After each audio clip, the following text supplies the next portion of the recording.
I was just about to start changing the strings on my guitar, which for me is quite a boring, mundane process. I must have done it hundreds and hundreds of times over the years. It's a bit of an autopilot thing. What I normally do is I just get my strings and the stuff that I need ready, stick a YouTube video on, and it literally is autopilot. I just take the strings off, put new strings on, and yada yada yada. It occurred to me I may as well make a video and just perhaps show you some of the little methods and things that I do when I'm doing a string change that might be useful for people who you know, if you've not done it before, or if you're new to playing, got your first guitar, ready to change your strings. Maybe it could be of help for you. So rather than just watching funny cat videos or whatever, people falling off things whilst I do it, I thought I'd be productive and make a video on it. When I, at the most basic level, all I'm going to do is take these old strings off, replace them with some new strings. But one of the things when I'm doing it personally, I like to take the opportunity when the strings are off. I give the guitar a bit of a clean around these sort of areas where you normally can't get to because the strings are there.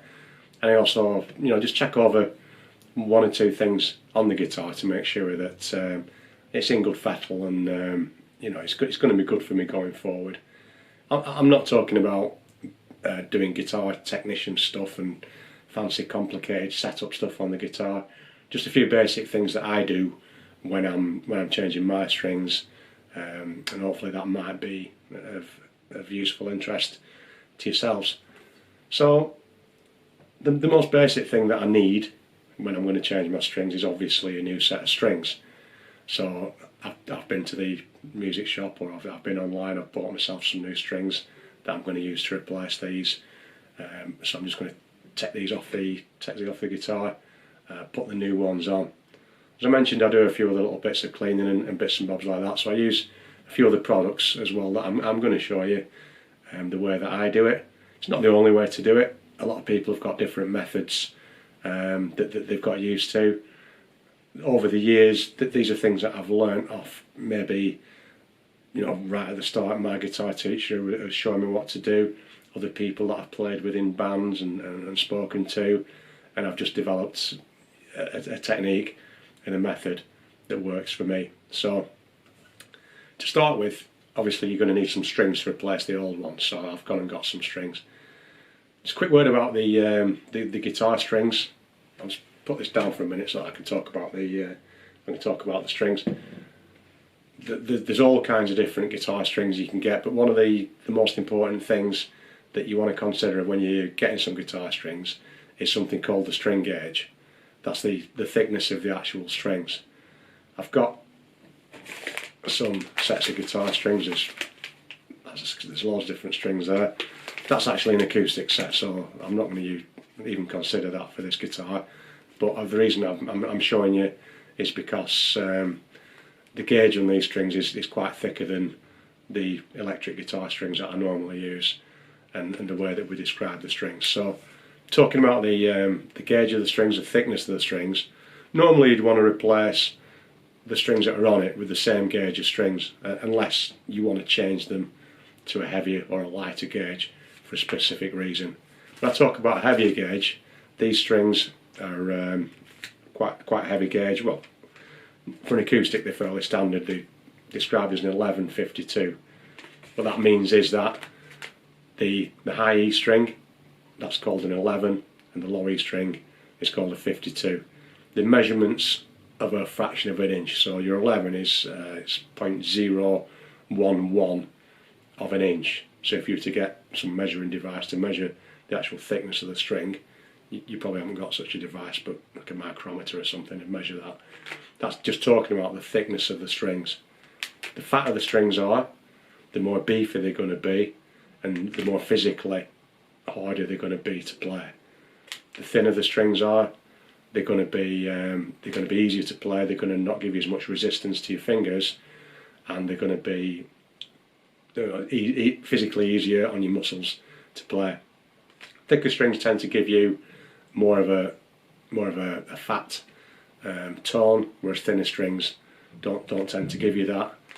One of the things that I found myself when I've been playing with bands and playing live music is that thinner strings can be more prone to snapping because they're thinner and weedier than thicker strings. So it's finding a balance of the gauge, the thickness of strings that's going to work for you, that are playable for you, but not too thin that they're going to break. So these acoustic strings are no good for this guitar, and they're a little bit fatter than what I want to, so I'm going to get rid of them. That leaves me with some of these electric strings. All I've got 3 sets here.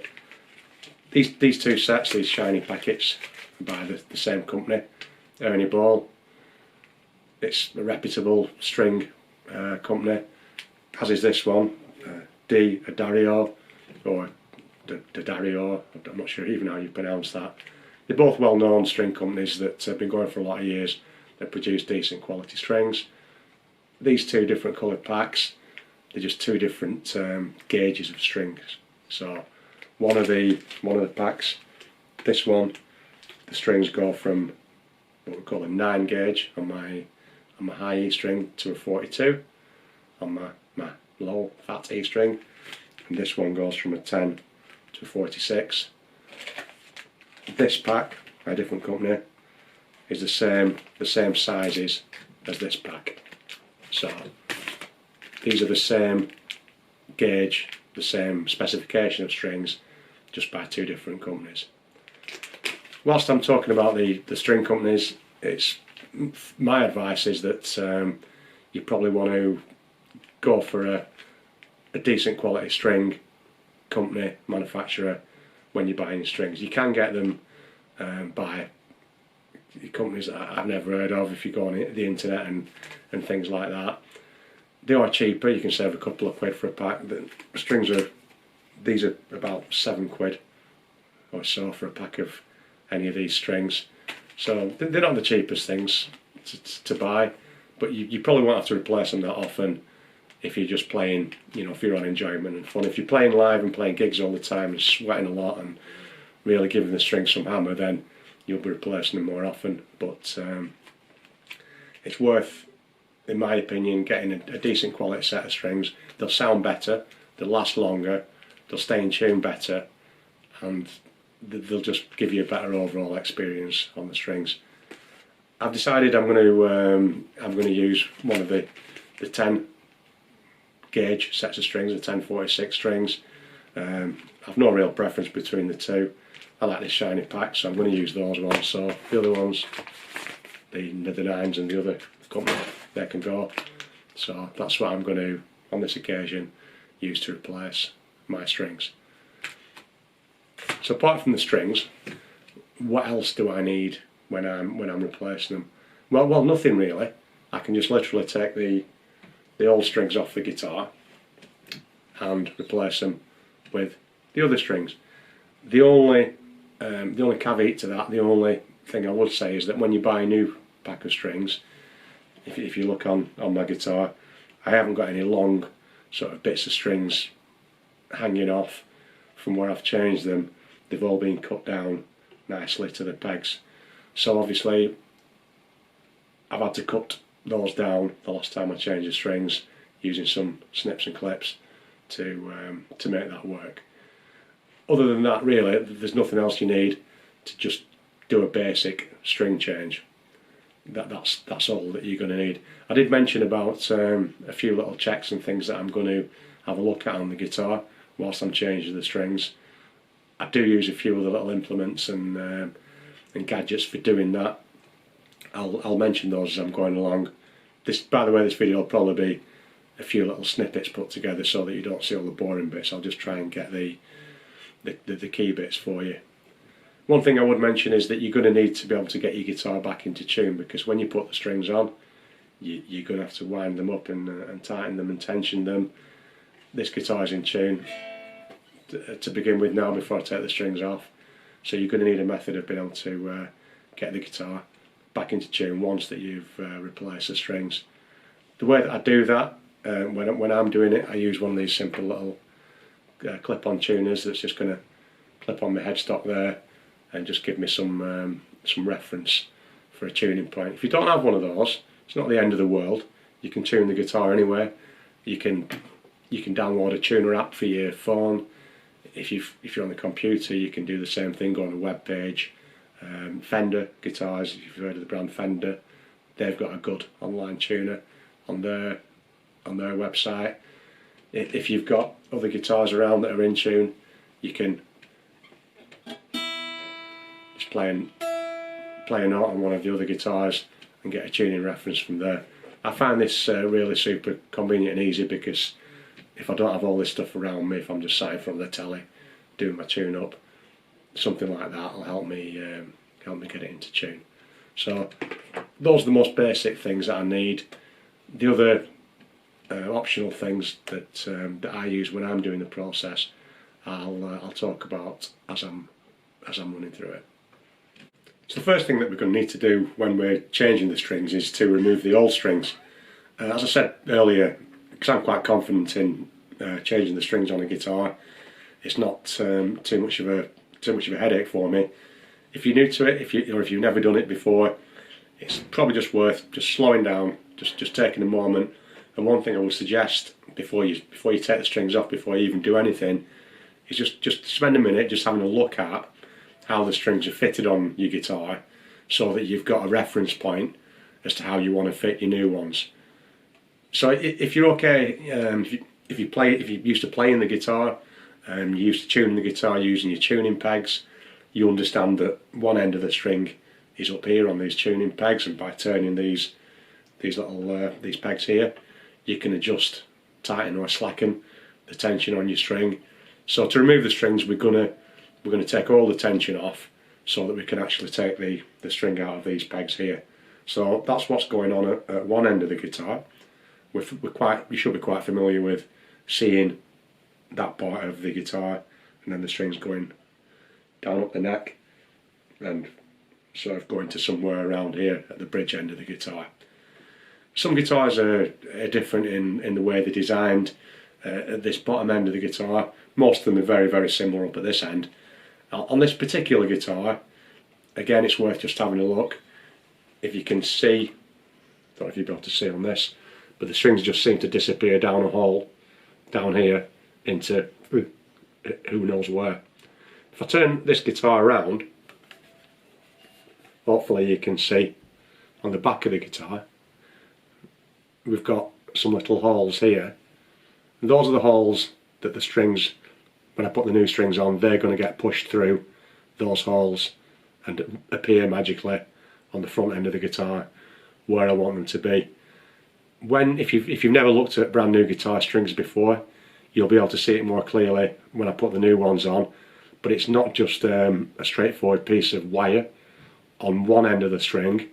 The string is actually tied round like a little metal grommet that stops the string from pulling through completely. Otherwise it just wouldn't grip, it'd just pull, you'd never be able to get it tight. What you might not be able to see, because they're in these little holes, is those little grommets. We call them balls, the ball on the end of the string. Those are inside there. The balls, the grommets, are bigger than the hole inside, so that stops them from pulling through completely. So at the bottom end of the string, that's what's happening there. So I'm going to end up feeding the string through there, so that the length of the string comes out from the back through the front of the guitar and then up to my tuners at the top. So that's one thing that's quite important that you just want to bear in mind.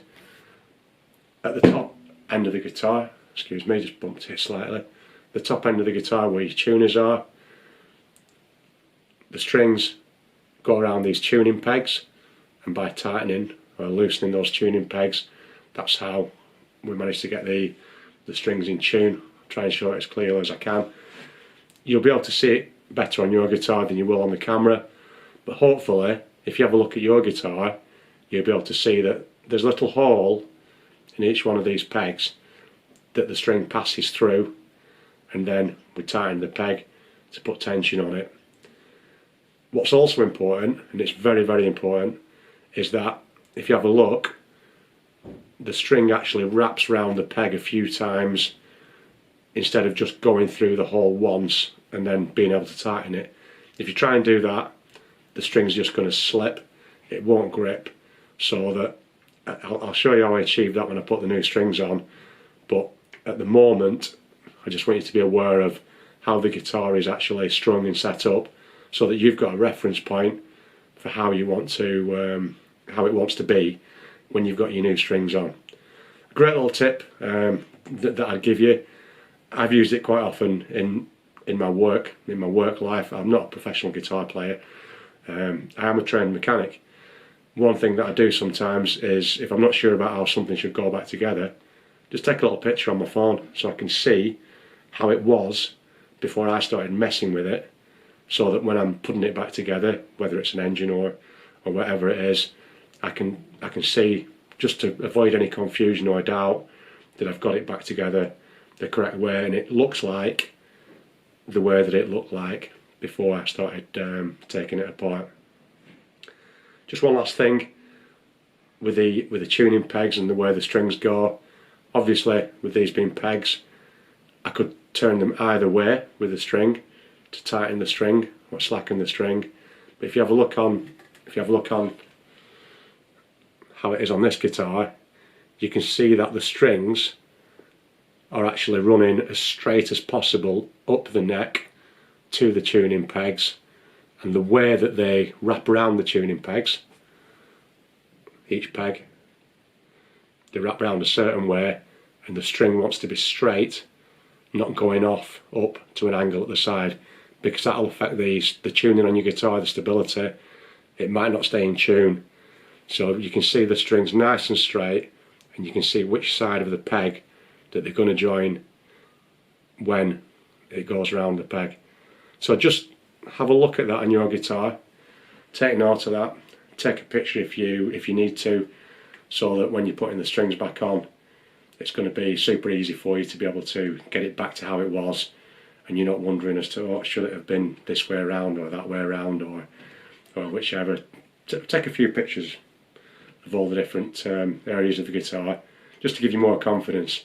Once you've done it a few times, this will probably sound really silly, because you'll think, God, it's so easy, why is he bothering explaining all that? But if you're doing it for the first time, or if you're not confident, if you're not sure, if you've got no one there to help you or guide you, give you advice, it's better to be safe than sorry. You don't want to mess it up. Probably you can't probably damage your guitar, but the worst thing that might happen is that you have to end up buying extra strings because you've cut them too short. I'll explain that when I put the new strings on. Or you've put them on the wrong way and the strings become wound and a little bit kinked, and is no longer going to give us a nice tuning on the string. So just be aware of that before you start taking the strings off, so that you can put them back on the correct way. With that said, I'm going to start taking the strings off now. The first thing I'm going to do is start winding these down to take the tension off the strings. These strings are under quite a lot of tension, obviously, to make them produce the pitch that they do produce. That's how the guitar works. I need to take that tension off so that I can remove the strings and get them off the guitar safely and without causing any damage. When I say safely, what I mean is this. I've actually seen someone doing this where they've just took literally some snips, some wire cutters, and gone and cut the strings whilst they're under tension. I totally do not recommend doing that. A couple of reasons. One, I want to be kind to the guitar. I don't want to suddenly let all that tension off and put the instrument under any more stress than what it needs to be. It's fine taking the tension off the strings, and it's fine removing the strings, obviously, because you need to change them, but I will be kind and gentle and just unwind it and take the pressure off a little bit before removing the strings. Secondly, as I mentioned, safety. These strings are under quite a lot of tension. If I go and cut one of these strings now, what's going to happen is that string's going to ping and fly anywhere and everywhere. If I'm lucky, it might end up somewhere over there. If I'm unlucky, it might scratch the guitar or damage something else in the room. If I'm really unlucky, it might catch me in the eye, and then I've got an evening up at A&E rather than and even in changing my strings. I don't want any of that to happen, so the reason why I suggest not cutting them is so that we don't have any of those little mishaps.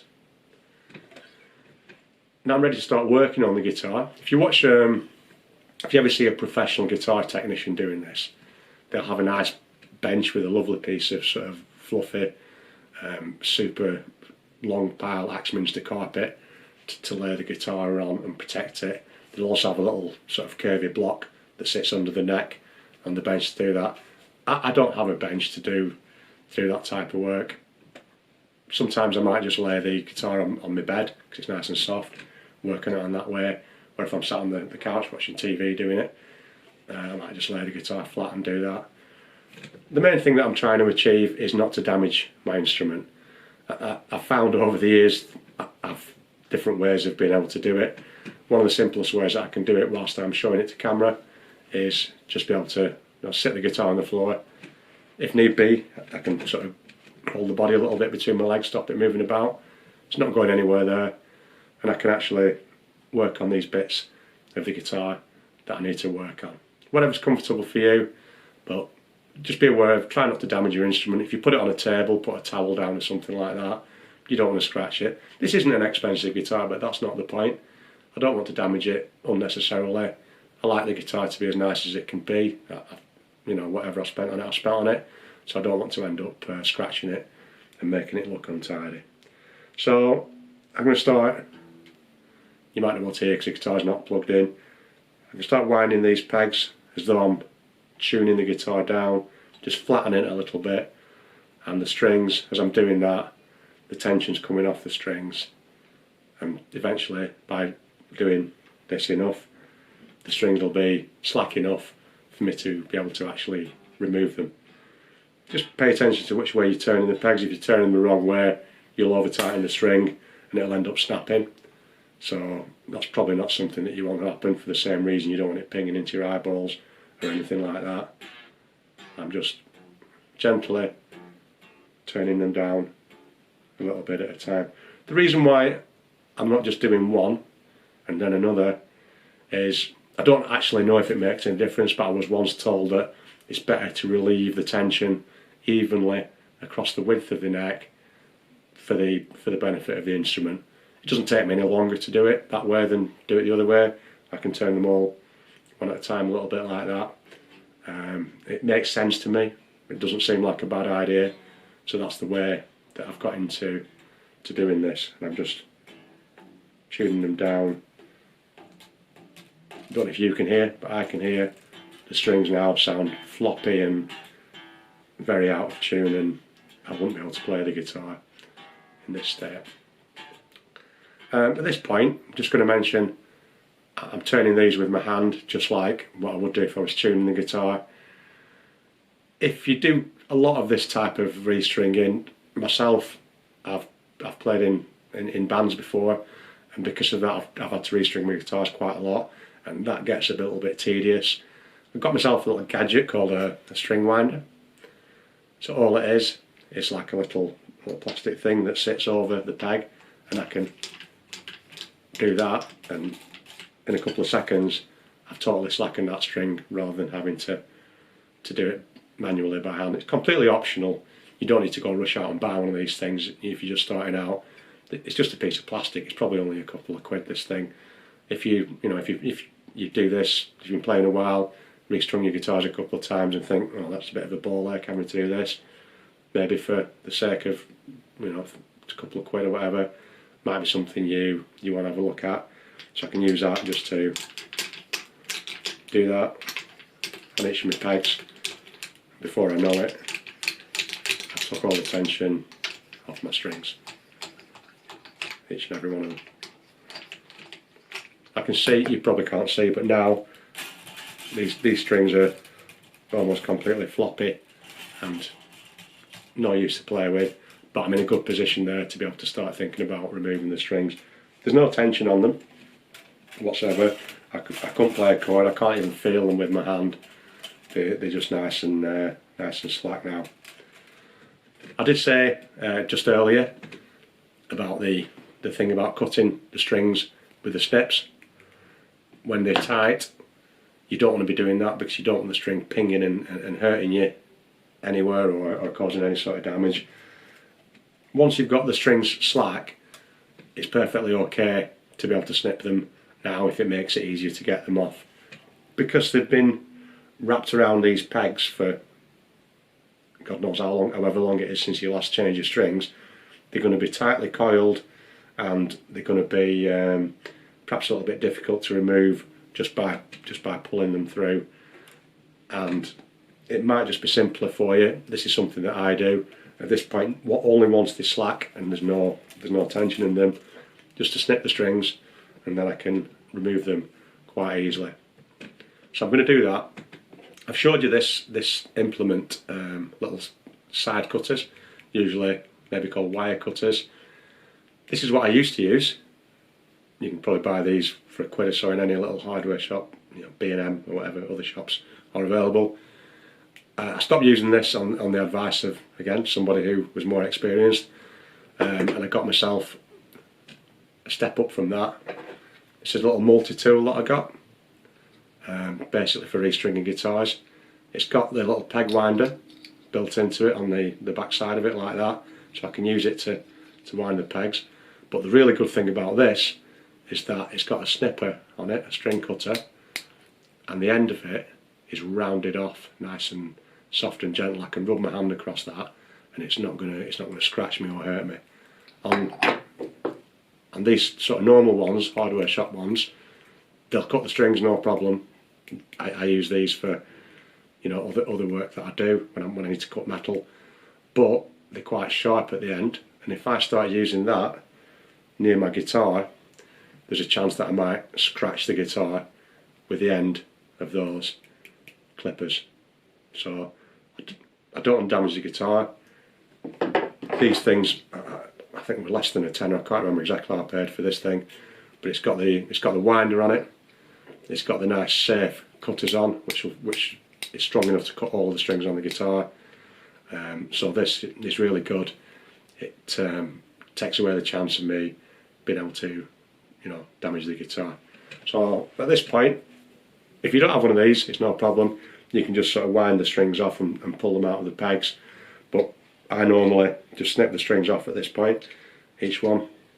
It doesn't really matter which order you do, they're all slack now. Again, they will ping a little bit, so keep your eyes away from it. Don't have your face right next to it like this, just in case. And we'll just trim the strings off like that. So I've cut all my strings. I've nothing. The long bits are going to flop down like that, and I've just got these little short bits that I need to take off the pegs here. Another little safety thing. I've just cut these. They'll be sharp on the end, so just be careful when you're taking them off, just winding them off the peg like that, that you're not going to catch your finger on the sharp end of the string and end up with a string in your finger. You probably won't kill yourself by doing that, but it's going to be unpleasant and you don't want to do it. So those are little end bits of the strings that I've took off for each one. Just going to wind it off the peg, and they come off nice and easily. It's a lot easier for me, I found, once I've cut the strings, because I'm not dealing with the full length of the string, to actually take them off like that.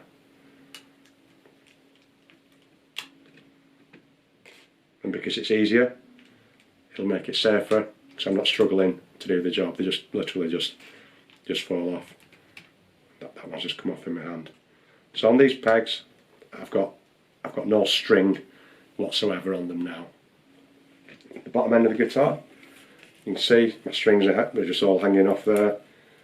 Obviously it's not attached to anything.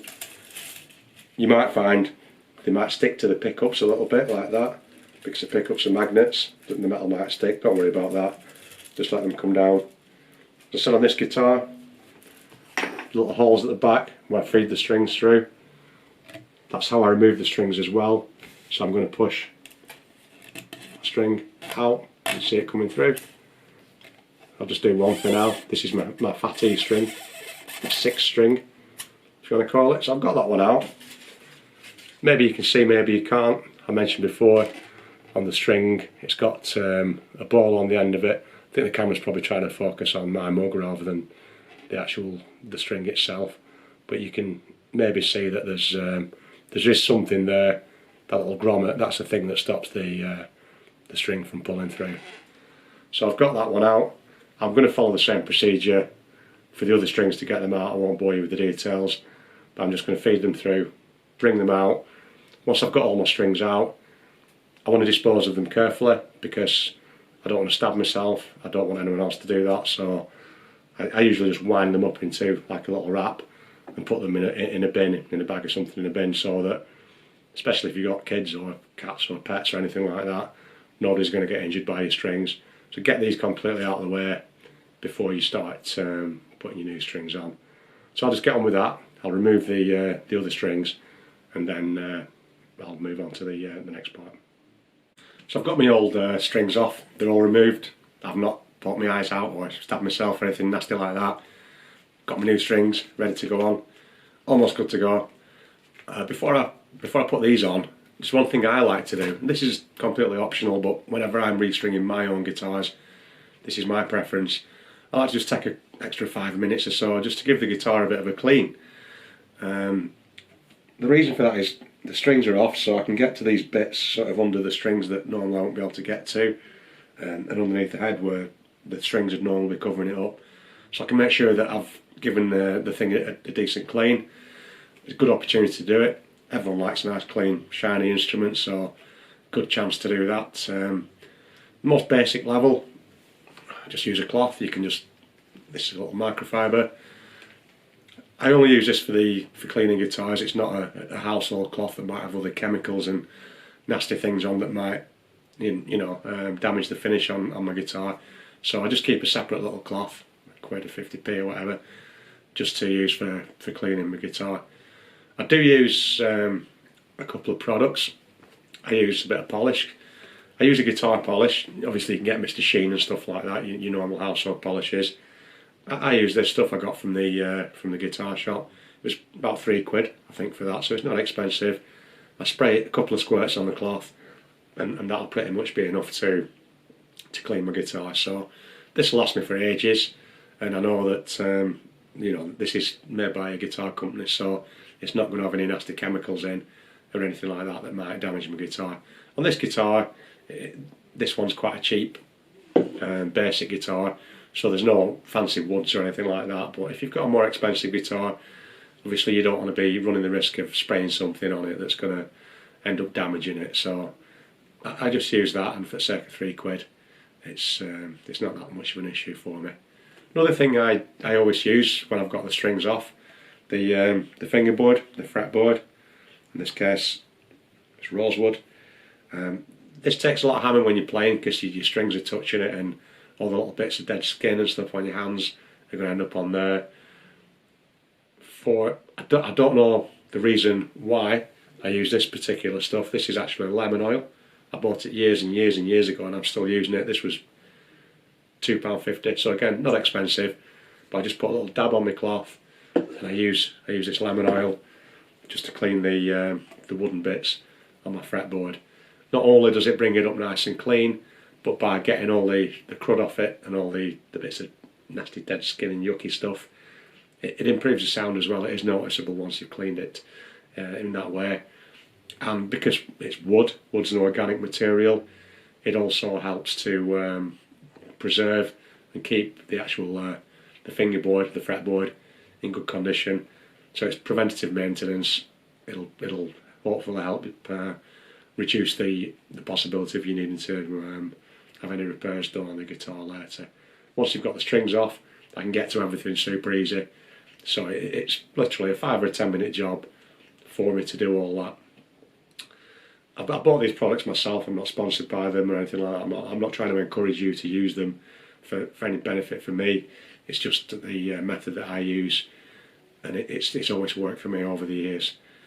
On just one last thing that I do also do on my electric guitars, it's perhaps not so much of a big issue if you're playing acoustic and you're just strumming chords, or if you're just beginning and you're not really sort of giving the guitar much hammer. myself personally, when I'm not doing these lessons that I do on here, when I'm playing for my own enjoyment, I play a lot of heavy metal, and I give the guitar quite a bit of a hammering. So there's a couple of things happening there. One is a technique I mentioned on another video. I do use quite a lot of palm muting down here, so where the strings meet the bridge down here, they do get quite a lot of hammer because I'm putting pressure on with my hand and hitting quite hard. And also I do enjoy playing quite a bit of lead guitar, the solos, the widdly diddlies. A lot of that involves bending strings. When I'm bending strings as a technique, I'm actually stretching the string, and there's a chance that it might get snagged up in these little slots up in my nut up here. So just to sort of reduce the possibility, the chance of that happening, I use a product called friction remover. This is quite a bit more expensive than the other things, and again, this is totally optional. If you're not playing this sort of style of guitar with a heavy use and the string bending and that type of thing, you probably won't have any use for that.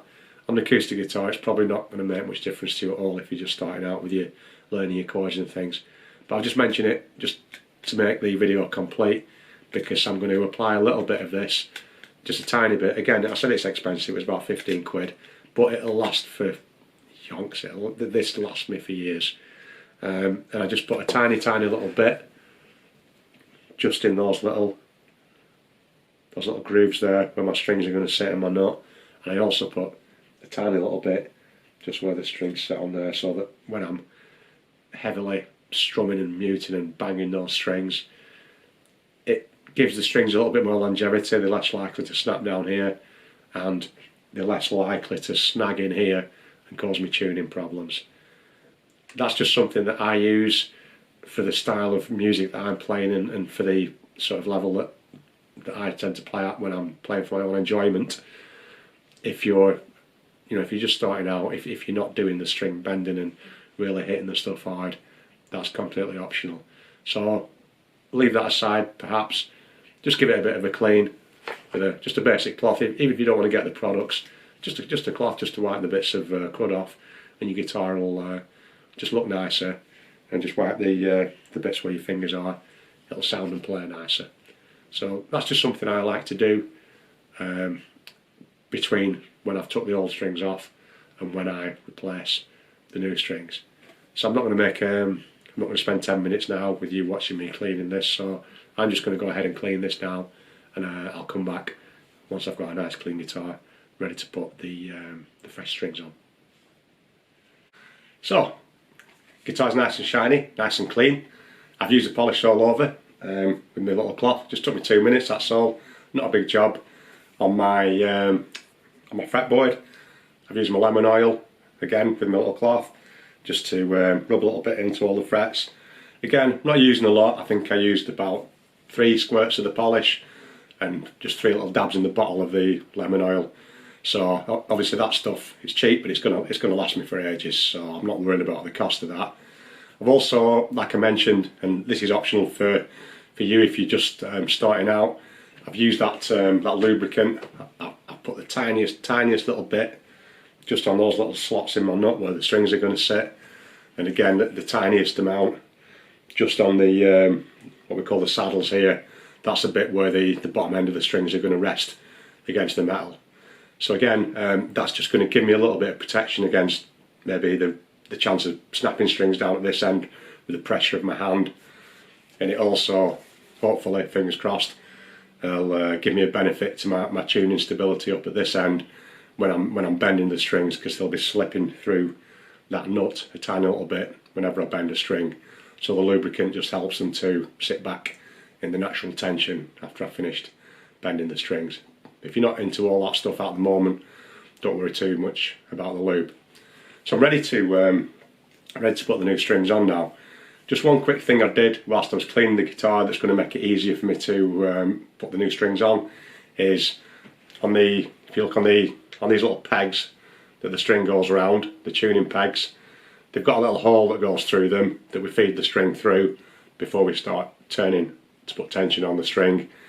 I've turned all of these so the holes are all lined up in one direction, and that means so that when I'm feeding the string up this way, which is what I'm going to do, the hole is facing me, so it's ready to accept the string going up this way, so the holes aren't at all funny different angles, so I don't have to start messing about with these things whilst I'm trying to put the strings on as well. As you might see, it's a little bit of a three-handed job to put the strings on if you're not got a proper bench to do it on. I'm going to do it here. I've got a bit developed a bit of knack of it over the years, so it shouldn't be too difficult.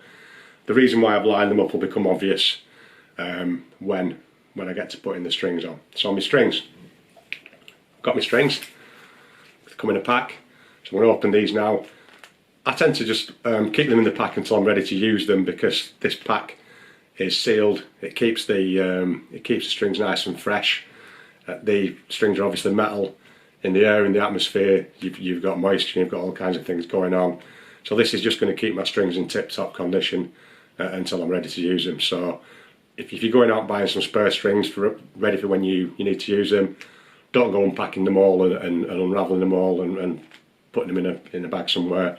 I keep them in the original packaging until you're ready to use them. Most of the quality string manufacturers supply the strings in this type of a packet, so that it just makes sure that you get the best life possible out of the strings.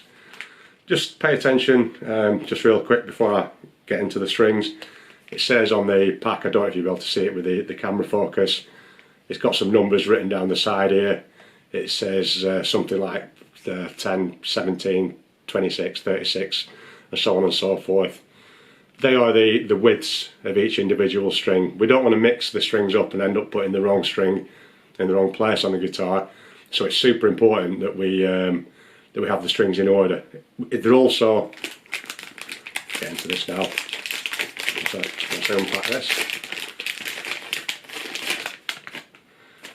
We've also got them, a little bit of over packaging here. Some people on YouTube with Swedish accents might go, "How dare you be using all this packaging?" But I dare, because I quite like my strings to be in good condition. You can see that each individual wallet for the string has got that same number on that the gauge of the string is. So that one, 46, 36, 26, so down to 10. So I know, even that I've opened the main pack, each of these strings it's in its own individual pack, so that I'm not going to get them mixed up from this point. Even if I took them all out now, I'm familiar enough looking at the strings that I can identify them, which one's which. But if you're doing this for the first time, don't take the chance. Keep them in the little wallet until you're ready to use each one, and maybe just do one at a time. If I was doing this on my own, I'd just get them all out and do them as quick as I could, because I don't want to waste time doing it. It's not a particular process I enjoy restringing guitars. But for the sake of doing this, I'm just going to take one at a time. I'm going to start with the 46. That's the biggest string I've got here. That's going to be my low E string, or the 6th string as we talk about it in terms of playing the guitar. So I'm just going to start off with this one only, and I'm going to fit this string to the guitar so that we can see how I do it. So inside your little Christmas card envelope, we take the string out. It's ravelled up for us. Again, when we unwind this, just be careful. It might want to flick and catch you in your eyeballs or something like that. So just be careful that when we're unwinding it, you know, we're not just going to let it go all over the place. So I've kept hold of it whilst I've done it so that it's not going to blind me. And there's my guitar string. I mentioned previously that it's not just a piece of wire. On one end of the string, you've got that little grommet. In this case, it's like golden coloured.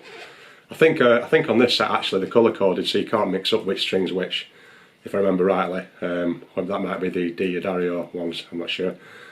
But it says on the packet which one it is anyway. The others are still in the pack, so I know this is my 6th string, so there's no chance of me mixing up with the others. So the ball end, the bottom end of the string, that's going to end up at the bottom end of the guitar, at the bridge end.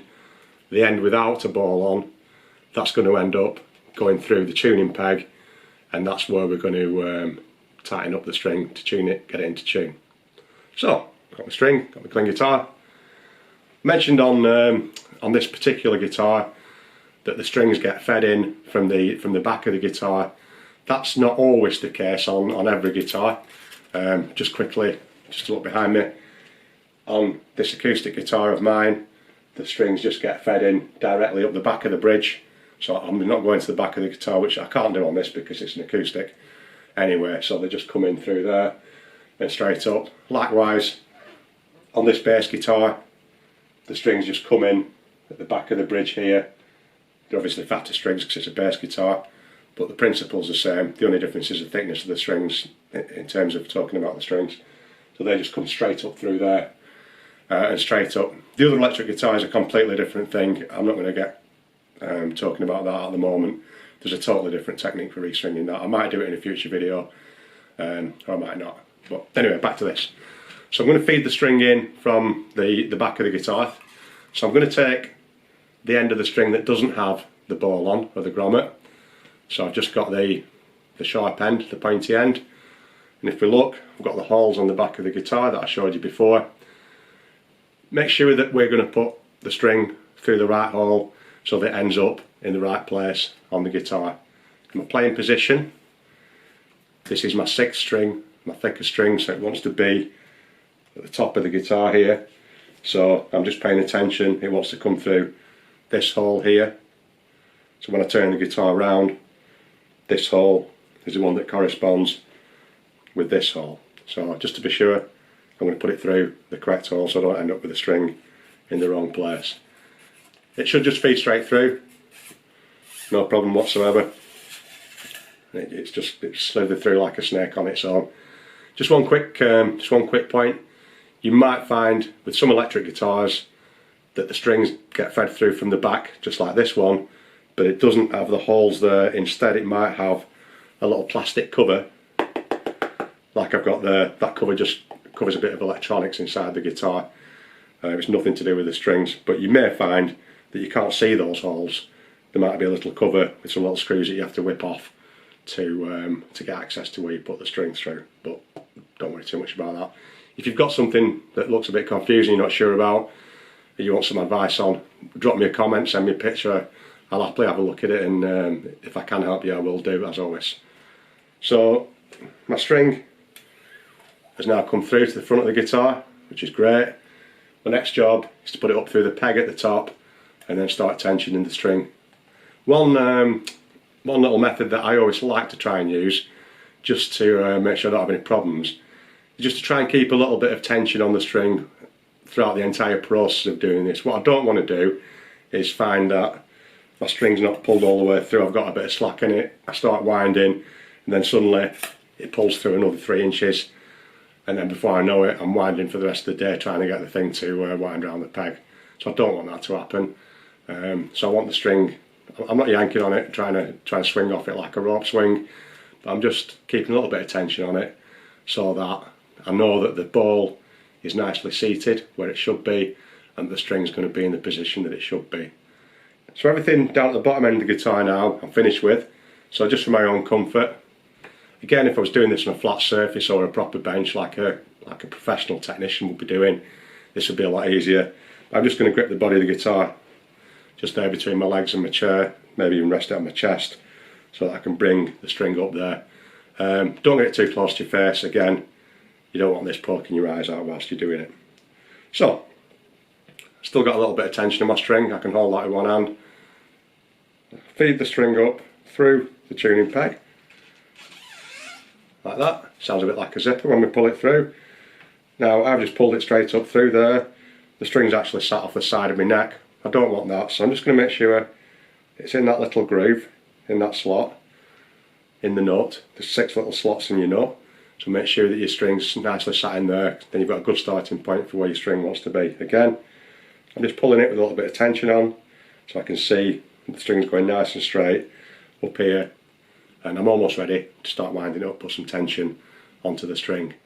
Now, I did mention earlier that what you don't want to do is at this point just start tightening it up from here. The reason is that what we want to achieve is to get maybe a couple or 3 wraps of the string round the peg so that we've got a nice tension on the peg to grip the string so it's not going to slip and come slack when we're trying to tense it up.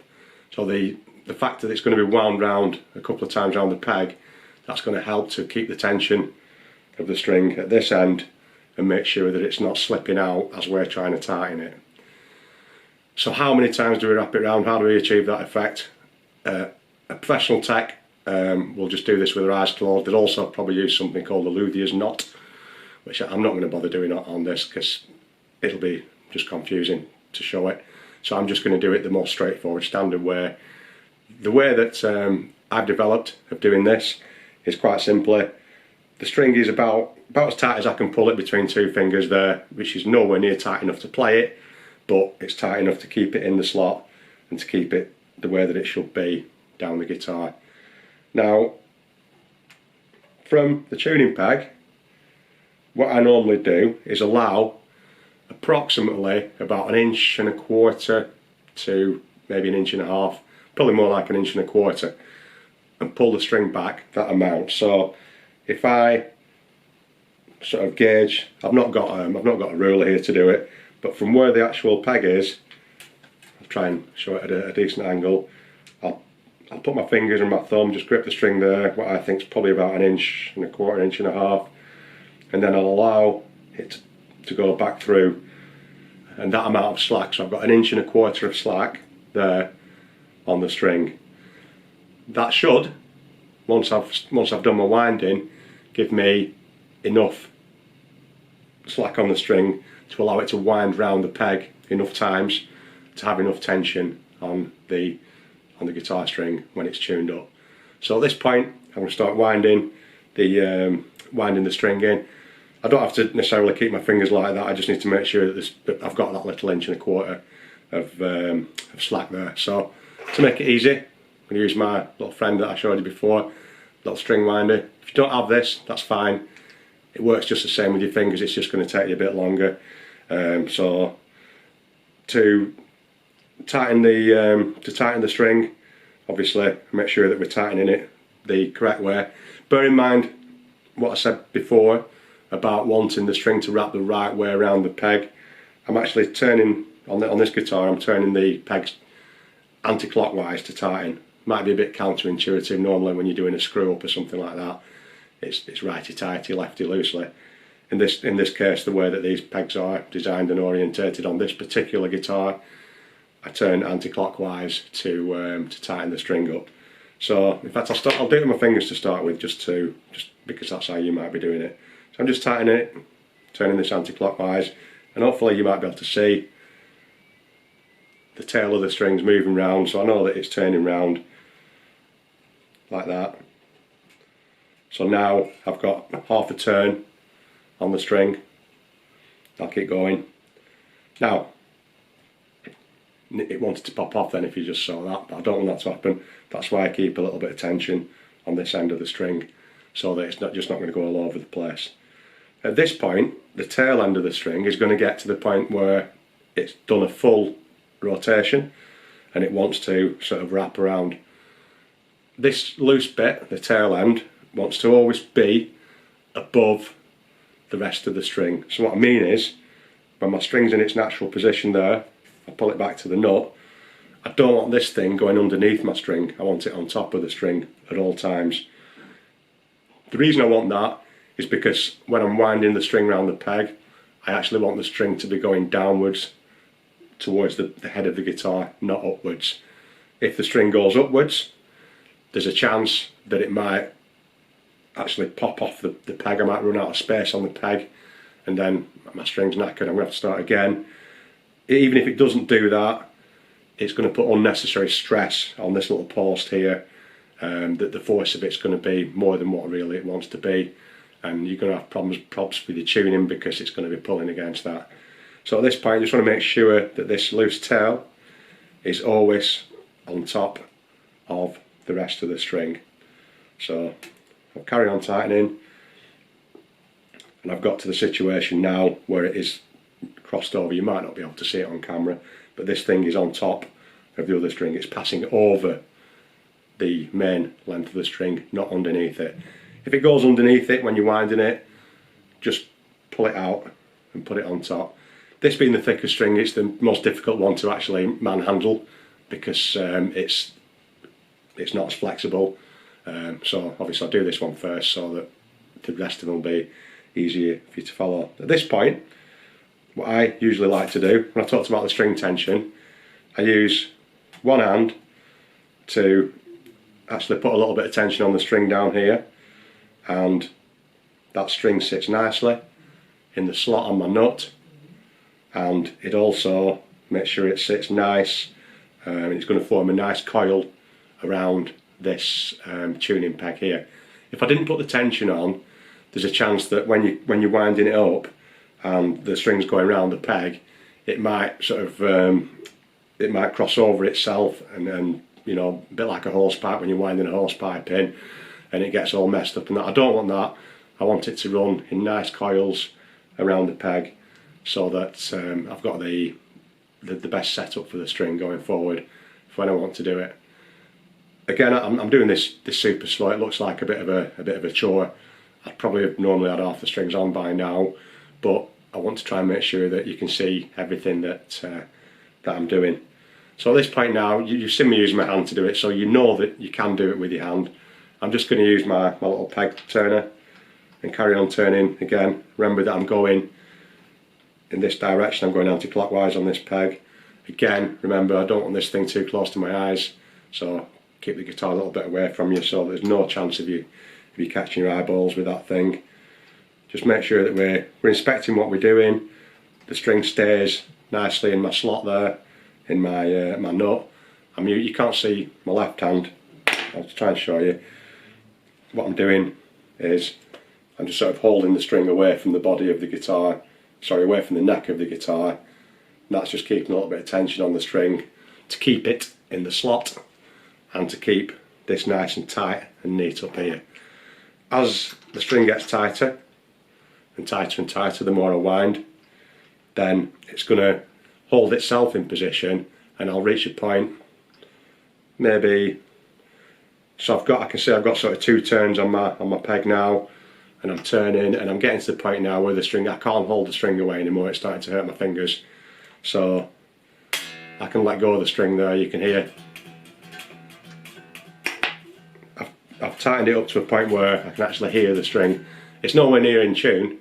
I'm not bothered about that. I don't want it to be in tune at the minute because I'm going to put all of the strings on and just get some basic tension on them before I start tuning them up to full tension. The reason for that is that I want the tension to try and be maintained nice and even across the neck, across the nut, so that I'm not pulling all the force on one side of the guitar before I've got anything whatsoever on the other side of the guitar. So I've got my string. It's gone over my saddle there. It's gone all the way up through my nut to the top. I put it through the hole, pulled back. In this case, it was about 1.25 inches, slightly more than 1.25 inches, and then I've started winding. You may not see very well from the camera because it always seems to want to focus on my mug rather than what's important, but it's gone the right way. The coils are underneath the loose bit, so this is the highest point on the peg, which is great, and as the string's coiled down, it's gone pushed further down towards the headstock of the guitar, and the benefit for that is obviously it keeps the string nice and tight in the groove of the nut as well. If the string had been winding on this way, away from the headstock of the guitar, there's a chance that when I'm playing it, or giving it some grief, it might even pop out of here and have all kinds of other problems that I don't want. So at this point, I'm not going to do the same thing 5 times over on the video. So I'm going to get all my other strings to this point where they're not in tune, they're slacker than what they want to be. It literally is just some tension on the string. I can hear it rattling, so I know it's not in tune, just to keep it in place. And I'm going to do the same for all of my other strings before I even attempt to tune it. So I want to get them to a position where the tension's just enough on the string to hold it in the nut, so it's not going to unravel, and then I'm in a good position to start tuning. Don't forget, it's important to keep your strings in order. You don't necessarily have to put them on in order, but it's going to be easier when you get started out to do so. Some people say, well, do each outside string and then work your way inwards. Some people say start with your fourth string, then your third string, then your fifth, then your second, sixth, first, for the sake of keeping even tension. But really, certainly on this type of guitar, it's different for that other red guitar up there, but it's not going to make that much difference. Just so you don't confuse yourself until you get used to, at least until you get used to the process of changing strings and you get a little bit more autopilot-y, like what I sometimes do with it, then I'd do them in order so that you know that my next string is going to be the next thickest string, my A string, my fifth string. I'll do that one next, and then I know that I've got all my strings in order. If you end up with them out of order, you'll probably have to just redo the job. You won't be able to maybe tune them up to the way that you need them to be. So rather than wasting money on buying new strings or wasting time on having to do the job twice, just be super careful, take your time, treat each string like its own little job, and hopefully by the time you've done this once or twice or 3 times even, you'll think, well, that's easy, what do I even need a video for? And that's great. Obviously my job is to make it so that you don't need to watch this. So I'm going to put the other strings on now, and then I'll carry on with the tuning up process, which is the last bit of getting the guitar back into tune, ready to play. So I've got all my strings on now. I've used exactly the same method for the other 5 strings as what I did for my E string. So I'm almost ready now to start getting the guitar back into tune. Before I do that, one thing you'll notice is I've still got all the old bits of the extra length of strings sticking out there. I don't want to poke my eyes out with them. Again, I sound like I'm super careful with my eyes. You should be too, because you only get the ones you're given. So before I start doing anything else, I'm going to trim these off just so I'm nice and safe, and it also looks nicer as well. If you remember, I was just showing you some of the little gadgets and bits of tools I use when I'm doing jobs on my guitar. Some snips, just to snip these off. You can use normal wire cutters or side cutters, whatever you want to call them. These ones are particularly designed for the job, and as I said, the great thing about these is the end of it is completely rounded off, so I know that I'm not going to be in danger of scratching my guitar, damaging the paintwork on my guitar when I'm using these. So I prefer to use these. It just makes the job easier for me, not have to worry about whether I'm going to scratch the guitar or not. So before I do anything else, I'm just going to clip off the excess length of the string that's left over, because the strings are longer than what they need to be when you buy them out of the packet. Just be careful, and I have seen someone do this. It's an easily mistake to make if you're not sure what you're doing, if you're doing it the first time. Make sure you cut the slack end of the string off, the floppy end. Don't cut the tight side of the string, because then the string's going to be too short. You'll never be able to refit it, and you're buying new strings. So just make sure that you cut the string in the right place, not here on the other side where it's come through the hole in the tuner. So I'm just going to use these to snip off.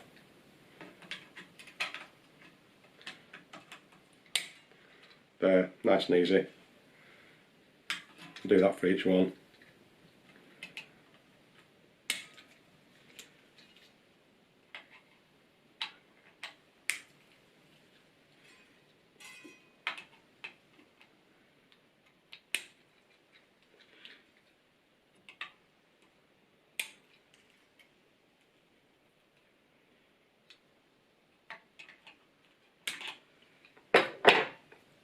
Again, these are going to be sharp, certainly on the end where you've cut them, even on the end, on the natural end. So, don't go sticking them in your hand or anything like that, or in your face. Straight in the bin, out of the way, so that nobody's going to hurt themselves on these. So I'll get rid of those. So now, the strings are on, cut my loose ends off, so I'm all nice and neat and tidy up there pretty much. I can start tuning the guitar up. One thing to bear in mind, and this is something that catches out a few beginners as well, because I did do some guitar restringing with some of the students that I work with. The guitar strings will need to stretch in a little bit when you first put them on and tune them up. I'm going to tune these strings up now to to correct tune and literally play it for a few minutes and they'll go out of tune again because the strings will need to stretch a little bit. So just be aware of that. It's not a concern. Don't think you've done something wrong and you've put it on wrong. It's perfectly natural. So to begin with, I'm just going to try and tune them up to approximately where they should be. I'm not too, because they're going to go out of tune, I'm not too worried about getting them 100% spot on exactly in the middle of the tuner at this point, because they're going to move a little bit. And I'll show you a little technique I use to try and minimise the process of that string stretching into tune. So I'm going to use a little clip-on tuner here. Great little gadget. You can, these are cheap, I don't remember exactly how much it was. I'll have a look, and what I'll do with anything that I've used here, the products and the gadgets as well, I'll put a list of everything that I've used in the description to the video so that you can see the things that I've used. As I said before, just to make it clear, all of these things I've bought myself with my own money. I'm not sponsored by any of these companies, or these aren't provided for me. They're inexpensive and they work well for me. In terms of tuners, just a quick word, you can spend a few quid on a tuner like this. I think this probably might have even been less than a tenner even. You can spend hundreds of pounds just on a tuner. It's probably going to be a lot more accurate and maybe it's easier to see the gauge on it than something small like this. But for what I'm doing, this is perfectly good. There's no need for anything better than this at this moment. If I was playing, you know, with the band, playing live in front of people or something like that, normally I'd have a tuner on the floor pedal that's permanently connected up, so that any time between songs and whenever I want to check my tuning, I can do that dead simple, and it'll have a big clear display on, so that I can see that, you know, when it's dark or if there's light shining in my face or anything like that. That's not the case here, so it's perfectly fine just to use this. So you probably can't see much of the details on there, but what will happen is I'm just going to clip this onto the headstock of the guitar. When I play one of the strings, we're just going to tune one string at a time, because if we try and play more than one string, it'll confuse this little guy. And I'm just going to try and bring it up to approximately the right pitch of where it wants to be. When it's on this tuner, it'll light up green for me when it's perfectly in tune. As I say, I'm going to aim for that, but if I'm like a little bit either side, a little bit sharp, a little bit flat, I'm not that bothered, because the strings are going to slip out of tune a little bit anyway as they stretch. So I'm going to put that on. I usually just stick that right up on the top of the guitar. It's on a little angular thing, so I can move it to see it clearly. When I play a string, I don't know if you can hear, but that's way flat. So I'm just going to start tightening that up until I get somewhere near. It's showing me a D there now, and this is my E string, so I'm getting closer. It's showing an E. When it's come to showing an E, I'm very flat on this E, but I'm not bothered. I'm just going to leave it there for now, and I'm going to move on to the next string.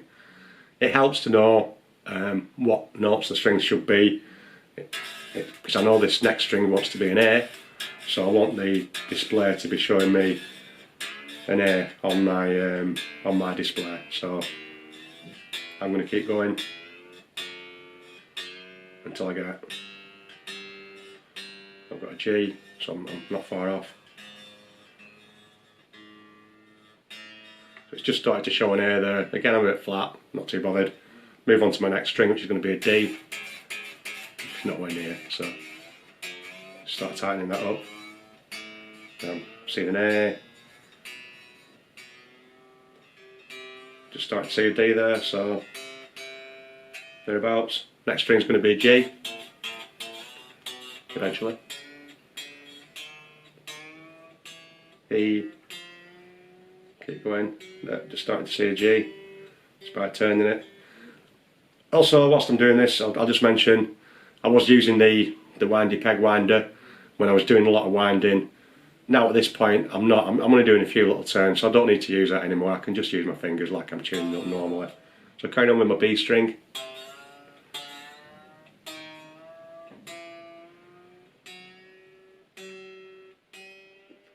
Got a G there, A. It's come in, up again, nearly there. Showing a B, a little bit flat, that's fine. Finally my high E.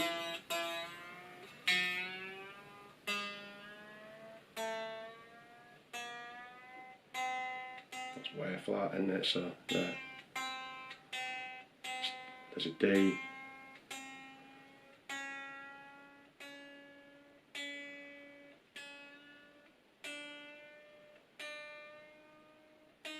It's just showing an E there now, so I'm almost there. So they're not perfectly in tune. They are, as I say, I've stopped slightly flat there, just because I wanted to just get them there or thereabouts. Because if I spend ages getting them perfectly in tune, they're just going to go out again anyway. So I'm wasting my time. So at this point, if I actually put my hands on the neck of the guitar, regardless of what it's going to sound like, just have a little bit of a play, just to feel. I can feel that the strings are getting the sort of tension I expect them to be. They feel almost about right to my hands, as almost as though they were on the old strings before I changed them. So I know that I'm in the right kind of ballpark. The strings are almost in tune. They're probably sort of stretching a little bit off as I'm speaking to you now, because this is the first time ever that they've been tightened up to this amount. Now, in terms of getting the strings to settle in, what I could do, I could tune them all up. It won't take much because I'm nearly there. I could tune them all up to the correct pitch, and then I could start playing my guitar. And as I've said, after a short while, they'll slip out of tune as certain as night follows day, and I'll have to keep tuning and retuning and retuning. That's not a problem. We can do it that way. I actually had one of my students who restrung his guitar, and I did mention to him there is a technique of manually stretching the strings, which I'm going to show you now. He didn't want to do that because he saw me doing it, and he was concerned about breaking the strings and having to replace them. He was just a little bit nervous because he hadn't done it before. That's perfectly fine, and he was just more comfortable just leaving them as they were and retuning them, you know, every periodically when they needed doing. He probably spent a day or two doing that. As I say, he was a very new player, so I probably wouldn't have played for very long at a time. Maybe, I don't know, 20 minutes practice each day, something like that. So the strings weren't getting much of a workout. To accelerate the process, and this is something that I've used I certainly use it a lot on the electric guitars. It's a habit I picked up when I was playing with bands, because sometimes I needed to change strings, not in the middle of a song, but sometimes in the middle of a break in the performance, because I'd broken a string or for whatever reason, and I had to get that string replaced and try and get it back into tune as quick as possible, was to just use a little bit of force to stretch the strings myself. What I mean by that is I'm just going to take the string between my fingers and just gently pull it away a little bit, away from the fretboard, just to give it a little bit of stretch to the string. I'm going to start up at one end of the string, somewhere up here, and just start pulling it and move my hand down a little bit, just to give it a bit of a pull and a wiggle, and that just helps to get the string started on its stretching in process. So just to do that, it's hard for you to see that angle. I'll try and turn the guitar around this way a little bit so you can see just how much I'm pulling.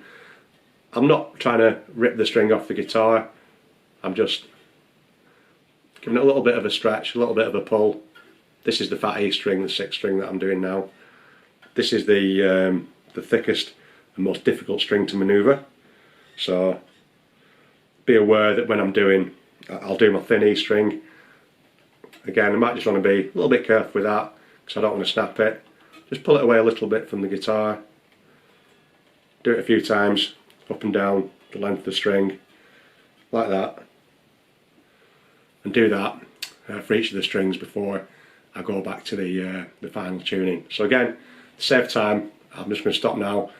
I'll spend a couple of minutes just doing that across all my strings, and then I'll come back and retune, and I'll see where we're up to. So I've done the little stretching pulls across all 6 of the strings. I've done it 2 or 3 times on each string. Again, just gently, so that we're not ripping the strings off the guitar or pulling them out of the nut or anything like that. It's just going to give the strings a bit of a head start. Just to demonstrate, I've not done any more tuning. I've literally just been doing a little bit of stretching for the last couple of minutes.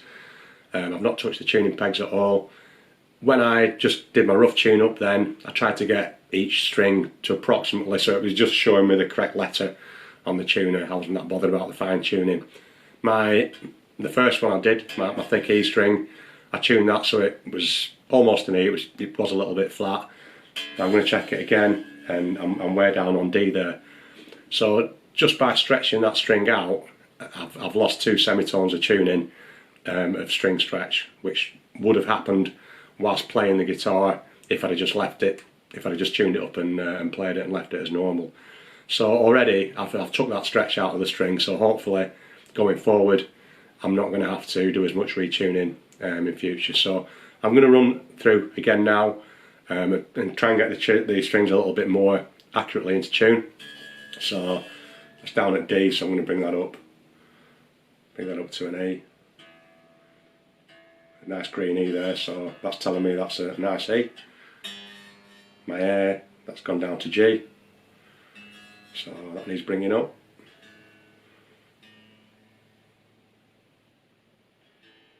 That's green A. My D, that's gone right down to B. It'll vary on the different strings how much they stretch and how much they're going to need to be retuned up. Get it back more. That's green D. G. That's not gone too far. Just a little bit, that went flat. A B, again, that's not gone as far down, so.